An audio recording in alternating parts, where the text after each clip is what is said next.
Mesdames et messieurs, bonsoir à tous. Voici pour les titres du journal. Après que la Le campagne Premier ministre pour chef du gouvernement a reçu ce lundi les deux leaders engagés dans la course pour le fauteuil présidentiel. Ils ont parlé de maintien de l'ordre public dans la capitale.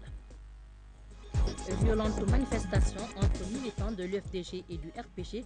Le bilan fait état de dégâts matériels importants et de pertes en vies humaines.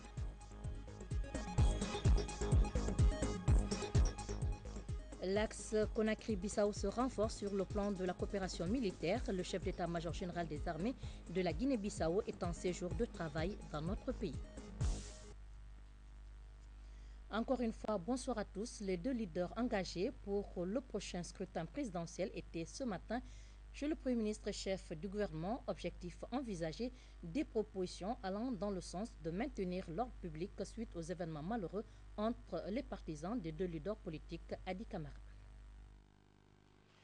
Après que la campagne pour le deuxième tour de l'élection présidentielle soit suspendue provisoirement suite aux altercations samedi et dimanche entre les partisans des deux candidats, le Premier ministre chef du gouvernement a conféré successivement ce lundi avec El Hadj Cellou Dalein Diallo et le professeur Alpha Condé. Une occasion pour le Premier ministre Jean-Marie Dory de s'étendre sur la nécessité de maintenir l'ordre public avant d'aller aux élections. Nous vous avons fait venir parce que c'est le droit absolu du candidat de voir réunir toutes les conditions pour que le vote ait lieu régulièrement. C'est également le droit absolu des candidats de faire en sorte que les décisions prises soient appliquées pour que les élections puissent avoir lieu à date. Mais c'est également le devoir absolu de l'État de maintenir l'ordre public coûte que coûte. Entre ces deux nécessités, le maintien d'ordre, qui est la condition de la transparence, l'une des premières conditions de la transparence, doit prévaloir. Or, nous ne pouvons pas organiser des élections dans des conditions telles que annoncées par les événements qui ont émaillé le week-end. Et nous voudrions donc demander aux deux candidats qui restent en lice, entre lesquels les Guinéens doivent obligatoirement choisir, parce qu'il n'y a pas moyen de faire autrement, que vous les aimiez ou que vous ne les aimiez pas, c'est entre Cellou Dalein Diallo et Alpha Condé qu'il faut choisir. On ne pourra pas faire le choix dans le désordre. L'État ne le permettra pas. Donc, nous avons décidé, avant de voir clair, de suspendre la campagne. Après vous avoir consulté, nous allons ensemble prendre des mesures pour garantir la poursuite du processus et de maintenir la date. Mais cela ne dépendra pas de notre seule volonté. Cela dépendra aussi de la discipline qu'imposeront les leaders, n'est-ce pas, à leurs militants, pour que plus jamais personne ne prenne la rue pour exprimer son accord ou son désaccord. Pour le candidat de l'UFDG, après avoir expliqué les tenants et les aboutissants de cette scène de violence, il est temps de se pencher sur les dispositions concrètes en vue d'éviter d'éventuels dérapages sur le terrain. On a signé un protocole qui nous engageait tous les deux à mener une campagne apaisée, à faire en sorte qu'il n'y ait pas de débordement pendant cette campagne. À mon retour, moi je suis sorti immédiatement pour aller en campagne. Vous pouvez vérifier mes discours. J'ai demandé à toutes mes structures, dans les circonscriptions, de mettre en application les dispositions du protocole de Ouaga, de refuser systématiquement la violence et de prendre contact avec les responsables du RPG et de sa coalition afin d'examiner les conditions d'une mise en œuvre réussie des engagements contenus dans le protocole. Je le fais partout où je suis passé. Sérékéré, Issoufou, Santa, Canton, Sigui. Et dans mes propos, je n'ai jamais varié sur la nécessité de faire de cette compétition un débat d'idées. 30 minutes après, le Premier ministre Jean-Marie Dory, entouré des membres du gouvernement, a reçu le professeur Alpha Condé avec les membres de l'Alliance Arc-en-Ciel. Pour Jean-Marie Dory, le gouvernement tient à assumer son devoir en organisant une élection transparente et crédible. On nous demande de faire les élections le 19 il faut que les conditions soient réunies. C'est ça. Les conditions doivent être réunies. La première de ces conditions, c'est la sécurité des citoyens. Entre la nécessité d'aller au scrutin pour choisir entre Cellou Dalein Diallo et Alpha Condé, d'une part, et l'obligation de maintenir l'ordre public coûte que coûte, l'État n'hésite pas. C'est la priorité qui doit être donnée, n'est-ce pas, au maintien d'ordre public. Parce que le vote libre n'est pas possible dans le désordre. Quant au professeur Alpha Condé, leader du RPG, il a signalé un certain nombre de dysfonctionnements qui méritent d'être corrigés avant le jour du scrutin. Il faut que la liste électorale du fichier soit disponible, que tous les candidats aient, et que ça soit sur Internet. Ce n'est pas fait. Deuxièmement, vous avez dit que tous les bureaux de vote doivent être effectifs. Parce que Saint-Lô a dit, il y a des bureaux de vote où il n'y a que 25. Je dis, mais Saint-Lô, la mission qui est partie, il y avait le Mataf, la CENI, ton représentant, mon représentant. Le représentant du François a dit que oui, même si c'est 10 personnes, ces bureaux doivent être effectifs. Deuxième chose, ce n'est pas fait. Troisièmement, il a demandé que devant tous les bureaux de vote, la liste des électeurs soit affichée plusieurs jours avant. Pourquoi? Il y a 1 million d'électeurs qui vont changer du lieu de vote. Je prends Sigiri, au premier tour, Sigiri n'avait que 270 bureaux de vote. Actuellement, ils en ont 407. Donc, il faut que les gens sachent où ils vont voter. Comme on le voit, la démarche vise à réunir toutes les conditions pour que la Guinée soit dotée d'un gouvernement constitutionnel dans un climat de paix, de sérénité et d'unité nationale. Tenu ce lundi également d'une séance de travail qui s'est déroulée entre le Premier ministre chef du gouvernement et les membres de la CENI. Au menu de la rencontre, faire l'état des lieux concernant les préparatifs du deuxième tour du scrutin. Compte rendu à Adi Camara. Pour se rassurer des dispositions pratiques prises par rapport à la tenue d'élections transparentes et crédibles, le 19 septembre prochain, le Premier ministre chef du gouvernement a rencontré ce lundi les membres de la CENI dans cette salle de la primature. D'entrée de jeu, le Premier ministre chef du gouvernement a fait un bref aperçu sur les conditions à remplir pour aller aux élections. Le président de la République de Guinée, dans ce processus, ce sera soit M. Cellou Dalein Diallo, soit le professeur Alpha Condé. Vous ne pouvez pas échapper à ce destin-là. Tous les deux sont des Guinéens à égalité. Aucun n'est supérieur à l'autre, sauf les Guinéens qui, dans leur majorité, vont procéder au classement. Nous, en tant que gouvernement, vous, en tant que CENI, vous ne pouvez rien faire artificiellement qui modifie la volonté de la majorité des Guinéens. C'est ça. Et pas autrement.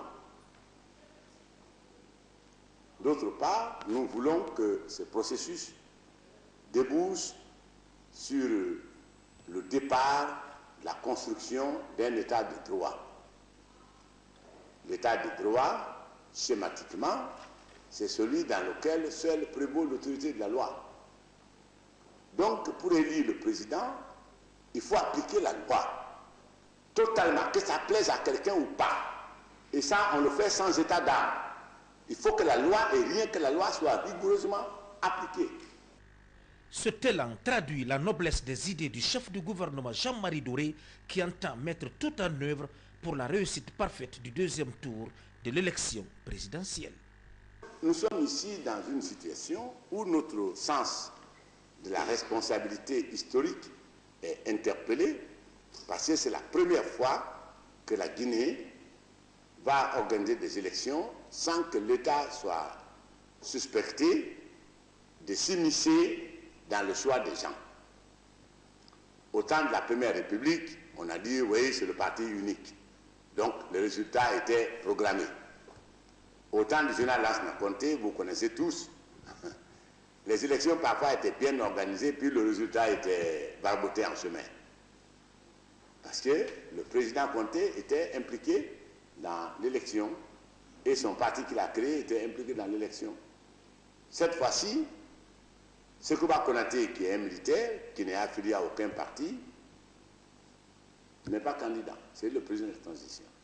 Si on nous avait écoutés au départ, je crois que le président de la République serait déjà installé dans ses fonctions. C'est-à-dire nous aurions fait tout ce qu'il faut faire ensemble, sans parti pris. Parce que le drame de notre société, le parti pris étouffe l'intelligence des gens. Alors, en tenant compte de certains facteurs, le Premier ministre Jean-Marie Doré souhaite avoir une idée auprès des membres de la CENI de l'état d'avancement des travaux déjà exécutés. Notre problème, c'est lequel? Qu'on nous dise exactement, officiellement, dans la vérité, quels sont les problèmes qui restent à résoudre pour qu'on passe au vote. Pour moi, c'est très important, parce que les accords de Ouaga viennent de confirmer que c'est de la responsabilité du gouvernement d'organiser les élections. Mais à l'intérieur de l'État, il y a un organisme spécialisé qui s'occupe de ça, mais sous le contrôle du gouvernement. Parce que je le dis encore très fort, personne n'est indépendant dans l'État. Ni le président de la République, ni le Premier ministre, ni les ministres, ni les juges, ni personne. C'est dans la sphère légale de nos attributions que nous décidions en conscience, en toute indépendance. Mais les incidences de nos actes nous lient par rapport au reste du corps de l'État. C'est pour cela que nous vous avons prié de venir nous dire ce que vous avez fait ou ce qu'il vous reste à faire pour que les élections soient organisées. Une rencontre est projetée pour le mercredi prochain en vue de situer l'opinion sur l'état des lieux concernant les préparatifs de l'élection du deuxième tour. À Conakry, après une journée de manifestations violentes entre les militants des deux candidats au second tour de la présidentielle, les populations ont vaqué ce matin à leurs affaires. Plusieurs lieux de vente des produits et d'autres services étaient fonctionnels. Le constat avec Sanassi Keita. Après une journée d'échauffourée hier entre les partisans de l'UFDG et du RPG, bref, les Guinéens eux-mêmes, la circulation est restée aujourd'hui relativement fluide. Dans la plupart des marchés de la capitale, même si certaines boutiques sont restées hermétiquement scellées, d'autres ont réellement répondu aux besoins fondamentaux des populations. Ici, par exemple, au grand marché de Madina, marchands, vendeurs de produits de tout genre, ainsi que des grands commerçants étaient au rendez-vous pour justement gérer leurs activités habituelles. Au marché des Bonfils également, les femmes vendeuses de condiments et d'autres vendeurs d'articles différents étaient venus massivement vaguer à leurs affaires dans une atmosphère bon enfant. Le long de la route Le Prince, où la tension était beaucoup plus montée hier entre les militants du professeur Alpha Condé et de Cellou Dalein Diallo, tout comme l'autoroute Fidel Castro, boutiques, magasins et autres lieux de service étaient fonctionnels. Les citoyens, eux, circulaient librement. Les différents carrefours de la ville, ils avaient comme d'habitude. C'est dire que les Guinéens veulent aller vite, et plus vite pour oublier non seulement ces genres d'affrontements qui ont eu lieu hier, mais également se départir rapidement et définitivement des manifestations tendant à compromettre la quiétude sociale dans la cité. Et pourtant, l'on se rappelle que les deux candidats ont récemment signé à Ouagadougou, dans la capitale burkinabé, sous les auspices du médiateur dans la crise guinéenne, Blaise Compaoré, un accord de bonne conduite pour mener une campagne apaisée afin d'obtenir une élection libre, crédible et transparente. Pour préserver la paix et la sécurité des personnes et de leurs biens, le gouverneur de Conakry était sur le terrain lors des manifestations entre militants de l'UFDG et du RPG. Objectif, amener les militants à faire preuve de retenue pour la tenue d'une élection libre, transparente et acceptée de tous. Reportage Moussa Bangoura. Suite à l'incident survenu hier dimanche dans les rues de Conakry entre les militants de l'UFDG de Cellou Dalein Diallo et celui du RPG du professeur Alpha Condé, soucieux de préserver la paix, l'unité nationale et la sécurité des personnes et de leurs biens, le gouverneur de la ville de Conakry, en